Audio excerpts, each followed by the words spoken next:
the initial purpose is for people who are bedridden / homebound, so they can actually visit the museum and direct their own visit accompanied by a volunteer through the museum.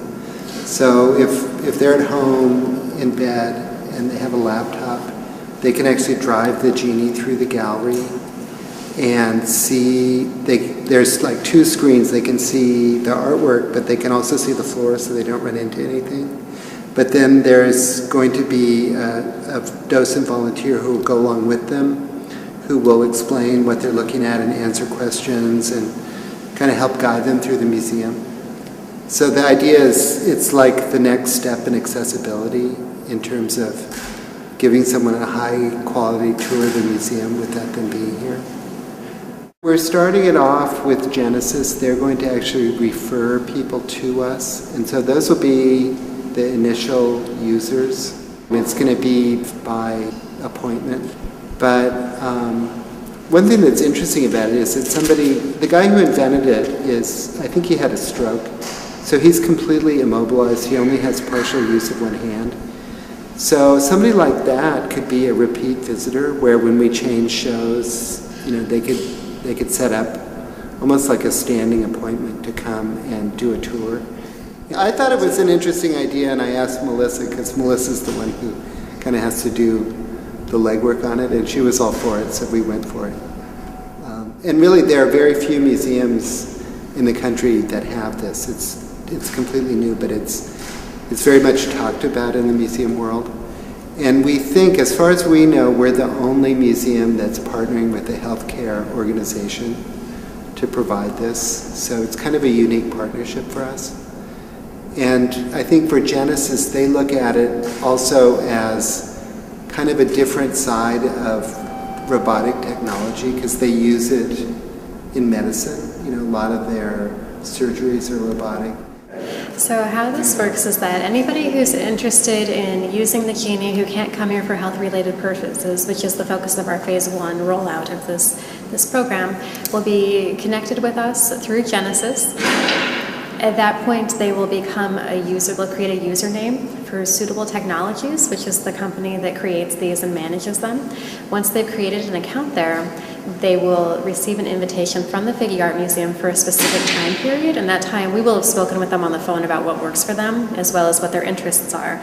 So at that time, they'll be invited to literally beam in, and it'll be user-friendly on their end. It's very intuitive software.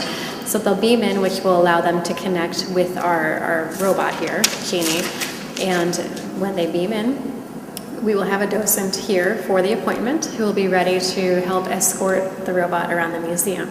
But I do want to make it clear that the person on the other end, the person who is in hospice or a hospital system, is going to have full control of the robots. They will be driving it from the arrow keys of their laptop or desktop computer at home, or again, if they are somewhere else from there.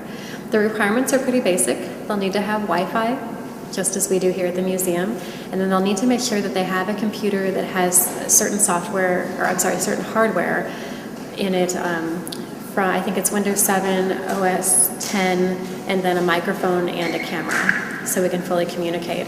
What we don't want to have happen is to lose that personal interaction during these visits. So while the visits you're not physically coming here, we want it to be as close to capturing that experience as possible.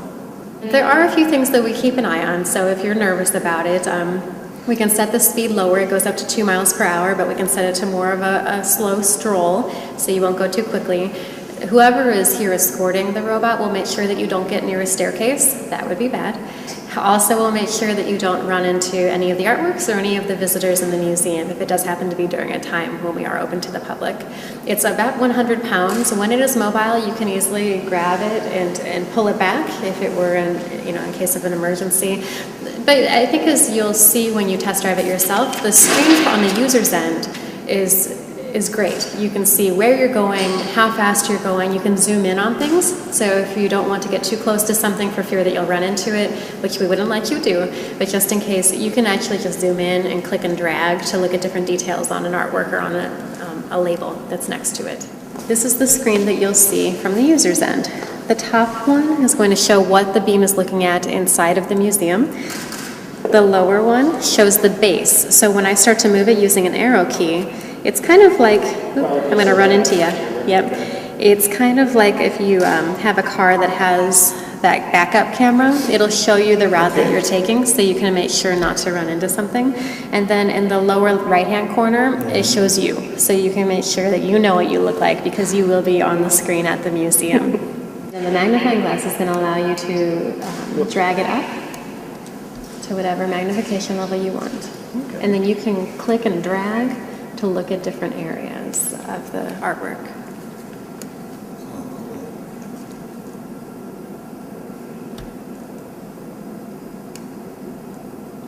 This is no replacement for being in the museum, but it certainly comes close, and we're happy to be reaching new audiences. When we do educational programming, that is our primary focus, is making sure that we can appeal to as many learning types and audience types as possible through our programs.